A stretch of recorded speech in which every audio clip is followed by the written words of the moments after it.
എല്ലാം മുൻകൂട്ടി തീരുമാനിച്ചത് പ്രകാരം സംവിധായകന്റെ മുമ്പിൽ വെച്ച് തന്നെ ശിഷ്യൻ പ്രസിഡന്റിനെ ഫോണിൽ വിളിക്കുന്നു.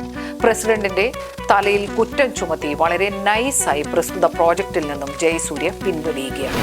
അപ്പോഴാണ് സ്വന്തം സഹോദരി അടക്കമുള്ള സ്വന്തം കുടുംബത്തെ പറ്റിയുള്ള അന്വേഷണങ്ങൾ ഒന്നുകൂടി തലപൊക്കിയത്. ഭാര്യയുടെ കുടുംബക്കാരോടൊപ്പം ഫോട്ടോ സെഷന് നിൽക്കുന്ന നടൻ എന്തുകൊണ്ട് സ്വന്തം കുടുംബക്കാരോടൊപ്പമുള്ള ഫോട്ടോ ഷെയർ ചെയ്യുന്നില്ല? നമസ്കാരം, ബിഹൈൻഡ് ദി സ്ക്രീനിലേക്ക് ഏവർക്കും സ്വാഗതം. സമൂഹത്തിൽ സാരോപദേശങ്ങൾ നൽകുന്ന നടൻ, മനുഷ്യസ്നേഹി, പ്രകൃതി സ്നേഹി എന്നീ നിലകളിൽ മൈതാന പ്രസംഗം നടത്തി സമൂഹ മാധ്യമങ്ങളിൽ കയ്യടി നേടാറുള്ള യുവതാരം, കൃഷിമന്ത്രിയെ വേദിയിലെത്തി കർഷകർക്ക് വേണ്ടി പ്രതികരിച്ച് വിവാദ നായകനായി മാറിയ ജയസൂര്യ എന്ന നടൻ നിത്യജീവിതത്തിൽ സ്വാർത്ഥനും ആണെന്ന് നടനുമായി വളരെ അടുത്തവരുടെ തുറന്നു പറച്ചിൽ. അതിന് പല ഉദാഹരണങ്ങളും അക്കമിട്ട് നിരത്തുന്നുണ്ട്. മിമിക്രിക്കാരനായ ജയൻ മരട് എന്ന കലാകാരനെ നായകനായി ഇൻട്രൊഡ്യൂസ് ചെയ്ത വിനയൻ എന്ന സംവിധായകനോടാണ് ജയസൂര്യയുടെ ആദ്യത്തെ ഗുരുനിന്ദ. കോട്ടയം നസീറിന്റെ മിമിക്രി ട്രൂപ്പിൽ ഇടിച്ചു കയറി ചെന്ന് ഒരു മിമിക്രി ആർട്ടിസ്റ്റായി മാറിയവനായിരുന്നു ജയൻ മരട് എന്ന വിളിപ്പേരിൽ അറിയപ്പെടുന്ന ജയസൂര്യ. സിനിമ അഭിനയമായിരുന്നു അന്നേ ലക്ഷ്യം. തുടക്കത്തിൽ പത്രം, ദോസ്ത് എന്നീ ചിത്രങ്ങളിൽ മുഖം കാണിക്കാൻ അവസരം കിട്ടിയെങ്കിലും ഒരു നടൻ എന്ന നിലയിൽ ശ്രദ്ധ നേടാൻ ജയസൂര്യയ്ക്ക് സാധിച്ചിരുന്നില്ല. അതുകൊണ്ട് തന്നെ ഒരു നായക നടൻ ആയിത്തീരുക എന്ന മോഹം ജയസൂര്യ സ്വപ്നത്തിൽ പോലും സൂക്ഷിച്ചിരുന്നില്ല. സിനിമയിൽ അല്ലറ ചില്ലറ വേഷങ്ങൾ ചെയ്ത് അതിന്റെ കെയർ ഓഫിൽ മിമിക്രി രംഗത്ത് തുടരാനായിരുന്നു ജയസൂര്യയുടെ പിന്നീടുള്ള ശ്രമങ്ങൾ. ആ കാലഘട്ടത്തിലാണ് കൈരളി ടിവിയിലെ ജഗതി ജഗതിമയം എന്ന കോമഡി പ്രോഗ്രാമിലൂടെ ജയൻ മരട് എന്ന മിമിക്രി താരം ശ്രദ്ധ നേടുന്നത്. തുടർന്ന് ACV കേബിൾ വിഷന്റെ ഫോൺ ഇൻ പ്രോഗ്രാമിലൂടെ ഹാസ്യരസ പ്രാധാന്യമാർന്ന ജനസമ്പർക്ക പരിപാടി അവതരിപ്പിച്ച് ഒരു കൂട്ടം പ്രേക്ഷകരെ കയ്യിലെടുക്കാൻ ഈ നടന് സാധിച്ചു. ഈ സമയത്താണ് വിനയൻ ദിലീപിനെ നായകനാക്കി ഓമപ്പെണ്ണിന് ഉരിയാട പയ്യൻ എന്ന ചിത്രം പ്ലാൻ ചെയ്യുന്നത്.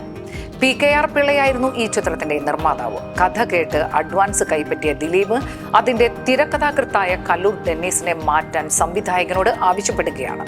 ബോക്സ് ഓഫീസിൽ ദിലീപ് മുടിചൂടാമന്നനായി വിലസുന്നൊരു കാലം കൂടിയായിരുന്നു അത്. മമ്മൂട്ടിയുടെയും മറ്റും നിരവധി ഹിറ്റ് ചിത്രങ്ങളിലെ തിരക്കഥാകൃത്തായിരുന്ന കല്ലൂർ ഡെന്നീസിൽ ദിലീപിന് വേണ്ടത്ര വിശ്വാസ്യത ഇല്ലാത്തതായിരുന്നു കാരണം. കല്ലൂർ ഡെന്നീസ് കൊണ്ടുവന്ന പ്രോജക്റ്റ് ആയതിനാൽ തിരക്കഥാകൃത്തിന്റെ സ്ഥാനത്ത് നിന്നും കല്ലൂരിനെ മാറ്റാൻ വിനയൻ തയ്യാറായില്ല. നിർമ്മാതാവ് കല്ലൂരിന് വേണ്ടി തന്നെ ശക്തമായി വാദിച്ചു. ദിലീപും തന്റെ തീരുമാനത്തിൽ ഉറച്ചു നിന്നതോടെ ഒടുവിൽ ദിലീപിനെ മാറ്റാൻ സംഘാടകർ നിർബന്ധിതരായി. അന്വേഷണങ്ങൾക്കൊടുവിൽ ഒരു പുതുമുഖ നായകനെ കൊണ്ട് ദിലീപിൽ നിശ്ചയിച്ചിരുന്ന വേഷം ചെയ്യിക്കാമെന്ന് സംഘാടകർ തീരുമാനിക്കുകയാണ്. ആ വേളയിലായിരുന്നു കൈരളി ടിവിയിലെ ജഗതി ജഗതിമയം എന്ന ഹാസ്യ പ്രോഗ്രാം വിനയന്റെ ഭാര്യ കാണാനിടയാകുന്നത്. അതിലെ കോമഡി അവതാരകനായ ജയൻ മരട് എന്ന മിമിക്രി ആർട്ടിസ്റ്റിനെ വിനയൻ ഉടൻ തന്നെ വിളിച്ചു വരുത്തുന്നു. സംവിധായകന്റെ വീട്ടിൽ പറന്നെത്തിയ ജയസൂര്യ വിനയന്റെ മുന്നിൽ തീർത്തും വിനീതനായി പെർഫോം ചെയ്ത് കാണിക്കുന്നു. വളരെ താഴ്ന്ന നിലയിൽ നിന്നും വന്ന ആ നിഷ്കളങ്ക യുവാവിനെ വിനയനും കുടുംബത്തിനും നന്നായി ഇഷ്ടപ്പെടുന്നു.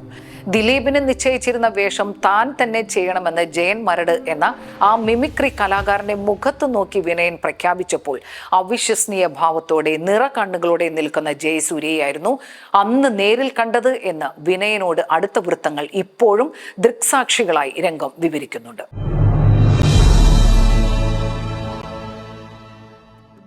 അന്നും ദിലീപുമായി രഹസ്യബന്ധം പുലർത്തിയിരുന്ന നടിയായിരുന്നു കാവ്യ മാധവൻ. പക്ഷേ ദിലീപ് മാറിയിട്ടും അഡ്വാൻസ് വാങ്ങിയ ചിത്രത്തിൽ നിന്നും പിൻവലിയാൻ കാവ്യ തയ്യാറായില്ല. ദിലീപിനോളം സ്റ്റാർ വാല്യൂ ഇല്ലാത്ത പുതുമുഖ നടൻ നായകനായതിനാൽ അതൊരു കുറ്റമാക്കി എടുത്ത് കാവ്യ പിന്മാറും എന്നായിരുന്നു സംഘാടകർ ഭയപ്പെട്ടിരുന്നത്. പക്ഷേ അങ്ങനെ സംഭവിച്ചില്ല എന്നത് ആശ്വാസമായിരുന്നു. ഓമപ്പെണ്ണിന് ഉരിയാട പയ്യൻ തിയേറ്ററിൽ സൂപ്പർ ഹിറ്റായി. തമിഴ്, കന്നഡ എന്നീ ഭാഷകളിലും റീമേക്ക് ചെയ്യപ്പെട്ടു. ഇതര ഭാഷകളിലും ജയസൂര്യ തന്നെയായിരുന്നു നായകവേഷം ചെയ്തിരുന്നത്.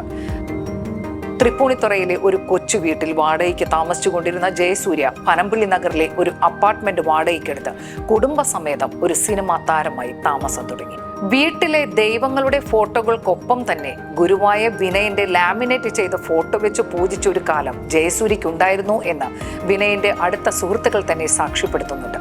പ്രസ്തുത ഫോട്ടോ കണ്ട പലർക്കും നടന്റെ ഗുരുഭക്തിയോട് മതിപ്പ് പോലും തോന്നിയിരുന്നു. ദൈവിക സ്ഥാനം നൽകി ആദരിച്ച ഗുരുവിനെ വീട്ടിൽ നിന്നല്ല, പിന്നീട് തന്റെ മനസ്സിൽ നിന്ന് പോലും വലിച്ചെറിഞ്ഞതിന് പിന്നീട് പലരും സാക്ഷിയാണ്. സിനിമയിൽ സെന്റിമെന്റ്സിന് സ്ഥാനമില്ല എന്ന് പലരും സ്ഥാപിക്കുമെങ്കിലും ഗുരുനിന്ദ അതൊരു തെറ്റ് തന്നെയാണ്. ഈ കാലഘട്ടത്തിൽ സൂപ്പർ സ്റ്റാറായി വളർന്നുകൊണ്ടിരിക്കുന്ന ദിലീപ് പല കാരണങ്ങൾ കൊണ്ടും തന്നിഷ്ടപ്രകാരം ഉപേക്ഷിക്കേണ്ടി വന്ന ചതിക്കാത്ത ചന്തു, പുലിവാൽ കല്യാണം എന്നീ ചിത്രങ്ങളിലെ പകരക്കാരനായ നായകവേഷം അന്ന് ജയസൂര്യ എന്ന നടന് ഗുണം ചെയ്തിട്ടുണ്ട്. ക്ലാസ്മേറ്റ്സ്, സ്വപ്നക്കൂട്, ഗുലുമാൽ, അമർ അക്ബർ അന്തോണി എന്നീ ചിത്രത്തിലെ കൂട്ടുവേഷങ്ങളും നടനെ ശ്രദ്ധേയനാക്കി. സിനിമാ സംഘടനകൾ വിനയൻ എന്ന സംവിധായകന് വിലക്ക് കൽപ്പിച്ച ഒരു ഘട്ടത്തിലാണ് നിലനിൽപ്പിനു വേണ്ടി സംവിധായകന് തന്റെ ശിഷ്യനെ ആശ്രയിക്കേണ്ടി വന്നത്. പുതിയ ചിത്രം അനൗൺസ് ചെയ്തപ്പോൾ മലയാള സിനിമാ വേദിയിലെ ഒട്ടുമിക്ക നടന്മാരും സംഘടനയെ പേടിച്ച് വിനയനെ കൈയൊഴിഞ്ഞു. അപ്പോഴാണ് ഒരു ആശ്വാസം കണക്കെ നായക നിരയിലുള്ള ജയസൂര്യ എന്ന ശിഷ്യനെ വിനയൻ വിളിക്കുന്നത്. താൻ നേരിൽ വന്ന് കണ്ടോളാം എന്ന് ഗുരുവിന് ശിഷ്യൻ വാക്കുകൊടുക്കുന്നു.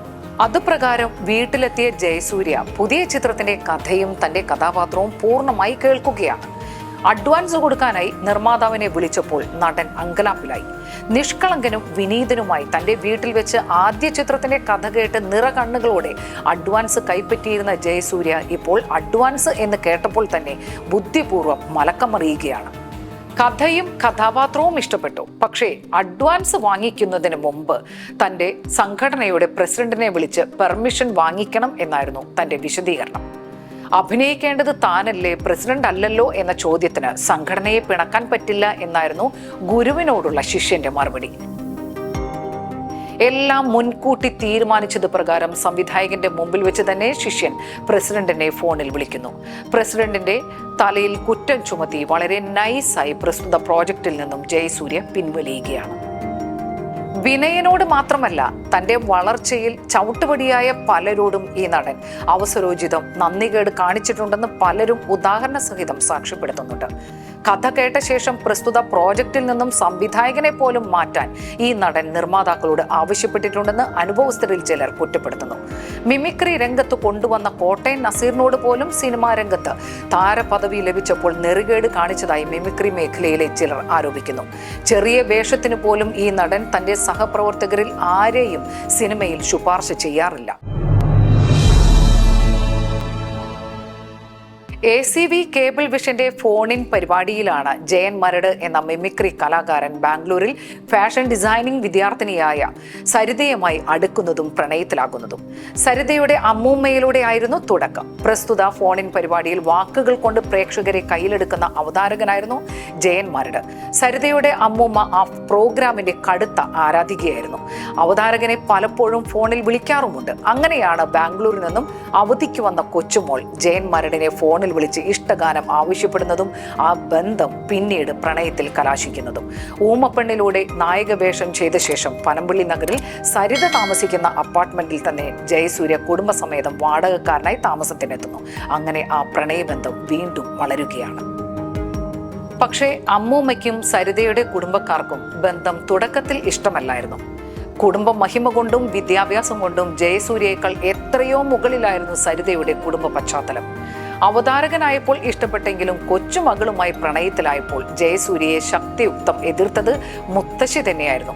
എങ്കിലും സരിതയുടെ ശക്തമായ തീരുമാനം ആ ബന്ധം വിവാഹത്തിൽ കലാശിച്ചു. അപ്പോഴേക്കും ഒരു സിനിമാ താരം എന്ന നിലയിൽ ജയസൂര്യയും വളർന്നു കഴിഞ്ഞിരുന്നു.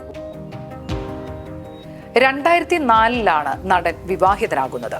പനമ്പള്ളി നഗറിൽ തന്നെ ഭാര്യയ്ക്ക് സ്വന്തമായൊരു ടെക്സ്റ്റൈൽ സ്ഥാപനം ഇട്ടുകൊടുത്തു.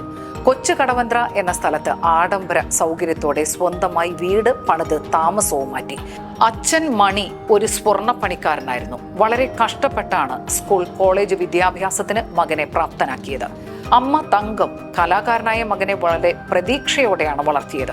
ആദ്യകാലങ്ങളിലൊക്കെ ആ നന്ദിയും കടപ്പാടും സ്വന്തം കുടുംബക്കാരോട് ഈ നടൻ നന്നായി കാണിച്ചിരുന്നതായി ബന്ധുക്കൾ സമ്മതിക്കുന്നുണ്ട്. പക്ഷേ താരപദവിയിലെത്തി ആഡംബര ജീവിതം തുടങ്ങിയപ്പോൾ പല രക്തബന്ധങ്ങളും മനഃപൂർവ്വം മറന്നുകളഞ്ഞു. ഭാര്യയുടെ അനുജത്തിയുടെ കല്യാണം കാരണവരുടെ സ്ഥാനത്ത് നിന്ന് ഈ നടനാണ് ആർഭാടമായി നടത്തിക്കൊടുത്തത്. കളർഫുള്ളായ കല്യാണ ഫംഗ്ഷന്റെ ദൃശ്യങ്ങൾ സമൂഹ മാധ്യമങ്ങളിൽ തന്റെ ആരാധകർക്ക് വേണ്ടി പങ്കുവെക്കുകയും ചെയ്തിരുന്നു. അപ്പോഴാണ് സ്വന്തം സഹോദരി അടക്കമുള്ള സ്വന്തം കുടുംബത്തെ പറ്റിയുള്ള അന്വേഷണങ്ങൾ ഒന്നുകൂടി തലപൊക്കിയത്. ഭാര്യയുടെ കുടുംബക്കാരോടൊപ്പം ഫോട്ടോ സെഷന് നിൽക്കുന്ന നടൻ എന്തുകൊണ്ട് സ്വന്തം കുടുംബക്കാരോടൊപ്പമുള്ള ഫോട്ടോ ഷെയർ ചെയ്യുന്നില്ല? അതൊരു ചോദ്യമായി തന്നെ ഇപ്പോഴും അവശേഷിക്കുന്നു. അമ്മ തങ്കത്തിനെ ഒരുപാട് കാലം താമസിച്ച തൃപ്പൂണിത്തറയിൽ നിന്നും ചോറ്റാനിക്കരയിലേക്ക് പറിച്ചു മാറ്റി. അഭിനയിക്കാൻ താല്പര്യമുള്ള സ്വന്തം സഹോദരിയുടെ മകൻ അതുൽ കൃഷ്ണയ്ക്ക് അമ്മാവൻ എന്ന നിലയിൽ യാതൊരു സഹായവും മനസ്സറിഞ്ഞ് ഇതുവരെയും ചെയ്തിട്ടില്ല. പക്ഷേ സമൂഹത്തിലെ മൂല്യച്യുതികളെപ്പറ്റി ഘോരം സംസാരിക്കുന്ന നടൻ ജന്മം നൽകിയ രക്ഷിതാക്കളെയും നായക വേഷത്തിലേക്ക് കൈപിടിച്ചുയർത്തിയ ഗുരുനാഥനെയും അകറ്റിയതും അവഗണിച്ചതും വിരോധാഭാസമായി മാത്രമേ കാണാൻ സാധിക്കൂ. പക്ഷേ ഡേറ്റിന്റെ കാര്യം ചോദിച്ചപ്പോൾ ജയറാമിന്റെ മട്ടുമാറി. തന്റെ നായിക ആരാണ് എന്നായിരുന്നു ജയറാമിന്റെ ചോദ്യം. പിന്നീട് സിനിമയിൽ ഒന്നുമാകാതെ പോയ ഒരു പുതുമുഖ നടിക്ക് വേണ്ടിയായിരുന്നു ഭാഗ്യജോഡികളായ നടനും സംവിധായകനും വേർപിരിഞ്ഞത്. കലാപരമായ നിങ്ങളുടെ ഏത് കഴിവുകളും ഇപ്പോൾ സൗജന്യമായി ആർ സ്റ്റുഡിയോയുടെ വെബ് പ്ലാറ്റ്ഫോമിൽ രജിസ്റ്റർ ചെയ്യാവുന്നതാണ്. കൂടുതൽ വിവരങ്ങൾക്ക് www.rstudio.nexus.com സന്ദർശിക്കുക.